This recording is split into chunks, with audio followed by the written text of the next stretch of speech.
Welcome to a new daily top Askreddit video. Today's topic. To the people who record themselves crying and then post it to a social media, why? Well, I only did it once because I used to have a YouTube channel where I would post videos of my first cockatiel, but one day she passed away and I was just telling the people who would watch my videos why I would not be posting, and then I broke down and started crying. Oh, I'm sorry about your bird friend. What was her name? Her name was Igia. I named her after a Norse goddess. Misread that as cocktail, and then thought you might have had a few already today before I realized that I'm the idiot. So sorry for your loss. It sucks to lose a friend. Glad I found this comment. I made the same mistake.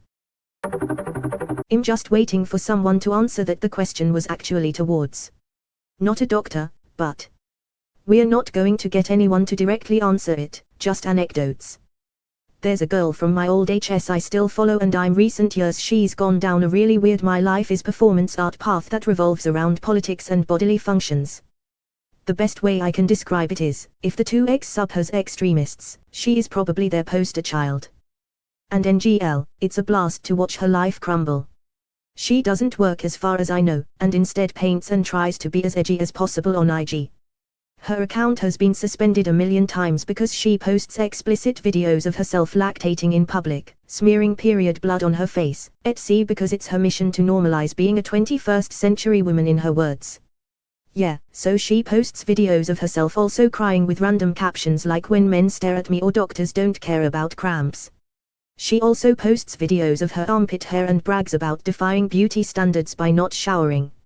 Her last video was a rant about how nobody takes her seriously for having PTSD after reacting to the recent abortion laws in Texas. She does not live in Texas. She is Canadian. But her oil paintings are actually really good, so I'll give her credit where credit is due. Edit: no, I don't have internalized misogyny, and I think she needs mental services. I think we've all felt one way or another in line with her beliefs, but her actions shouldn't be hailed as healthy or normal. Also, the 2X sub shouldn't be hailed as the monolith. There are lots of women with different beliefs, and that's okay. I'm not sharing her IG, breaks the rules, and that's harassment. I just condensed the last 10+ years of what I've heard through mutual friends and seen on her IG stories. The elephant in the room here seems to be Chris Crocker. I corresponded with Chris briefly when the "Leave Britney Alone" thing was new. Chris impressed me, an okay person who was caught by surprise. YouTube was new, viral videos of people in meltdown weren't a known phenomenon yet, and Chris was an adolescent. Chris definitely didn't relish all the attention this was getting. Helping to minimize some of that fallout was the reason for our correspondence. Chris hinted at apprehension about receiving threats. That later turned out to have been far worse than I imagined, not just threats but actual assaults. A lot of that was mixed with blatant bigotry against Chris's sexuality. NPR published a recent profile on Chris. Chris had been raised by grandparents, mother was homeless after returning from duty in Iraq. The news about Britney Spears struck a chord because Chris had been advocating for their own mother. Chris was a stressed-out teenager who had expected that video to languish in obscurity, then didn't know how to unring that bell once it went viral. If you look past the speaker and the presentation, Chris raises points that later turned out to be vindicated. I'm no fan of pop music, but Spears' father looks like everything people despise about stage parents. Edited to correct typos. Edit #2. Someone characterized the above comment about not being a fan of Spears as fragile masculinity, which is an interesting take since I'm a woman. Just not a pop music fan, tastes run more toward vintage jazz, Miles Davis, Cannonball Adderley, Ella Fitzgerald. That said, was able to make Chris Crocker a little bit less of a target back in the day. Obviously that didn't do a whole lot to help, maybe it softened the brunt a little. Here's wishing a similar opportunity had presented itself to make a difference reducing landmines in Laos. I do think hate crime against Obiari people is an issue that deserves more attention and compassion, and also abusive conservatorships. A good friend of my grandmother got forced out of her home and into an institution even though her mind was perfectly sound. She was fluent in 3 languages and had a warm personality, just needed a yard service and someone to help with cleaning a couple of times a week. Her children persuaded a judge differently. I guess since everybody else is just going to reply with anecdotes and talk about how much better they are than that, I'll bite. I did that once. Why? Like a lot of people suggested, attention. I was 14, I was alone, I was hurting.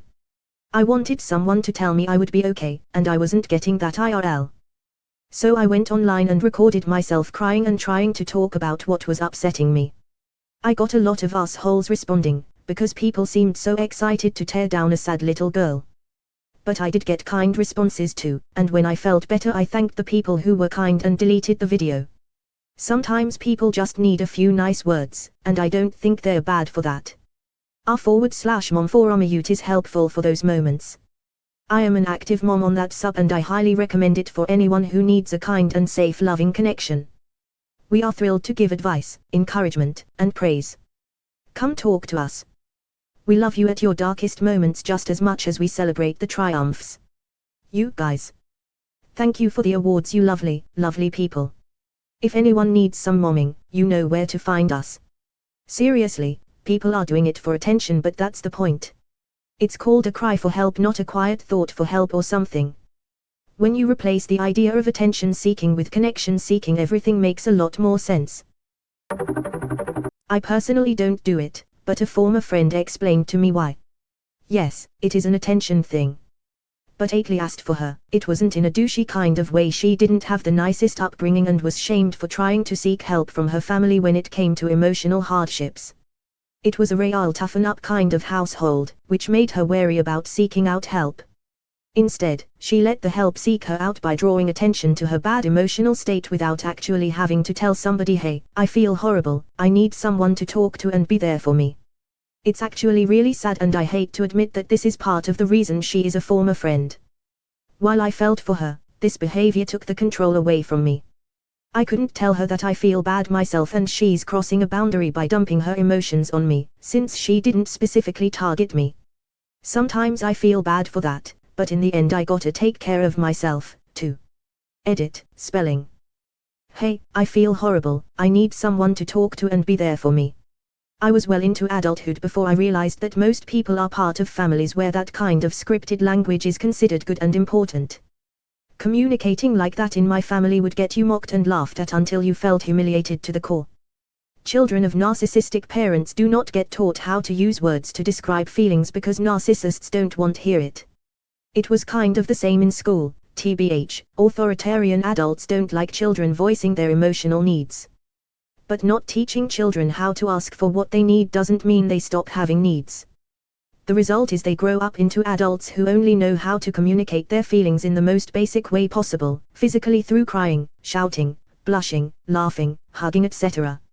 If you grow up this way, crying is the only way you know how to communicate sadness. Since crying can't be translated to text, then you show the crying in a video. They might think, why is opening up and sharing about how I'm feeling something bad? Everybody is sad sometimes. I'm being real. Bringing my whole self to the internet. Edit, as the tone of this comment section shifts more towards empathy for online crying, I feel more comfortable sharing my first-hand account of a time I cried on the internet. The YT video from 2009 still exists, and for a limited time I will make it public again. I posted loads of videos back then, but they are all set to private now. Here's the story behind it. I had recently moved to Denmark from the US. And had recently come out as a man. We didn't come out as trans back then because nobody knew what that word meant. This was back before the transgender rights movement had any mainstream exposure. Due to one transgender vlogger who documented her transition online, YouTube became a kind of haven for trans people. Despite what headlines might have you believe, we are an extremely tiny minority and it is hard to find other trans people in real life. Back then it was close to impossible depending on where you lived. I went to the one gay bar in the Danish town where I lived and asked the guy who ran the place if he knew any transsexuals, and he did not. Because of that one brave vlogger, other trans people started documenting their transitions on YouTube too, and a little supportive community grew in what felt like a tiny, quiet corner of the internet. Asterisk.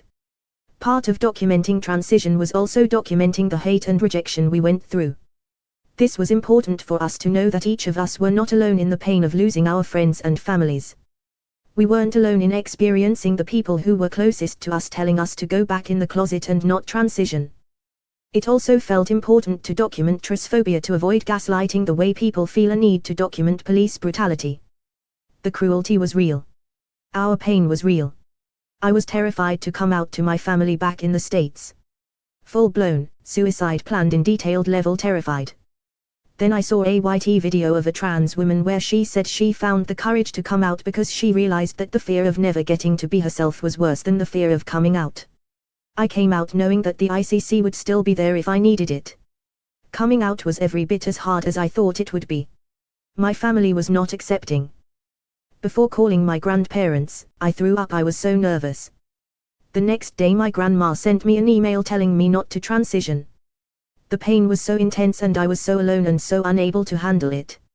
Her rejection meant one fewer person I could turn to on a rapidly dwindling list.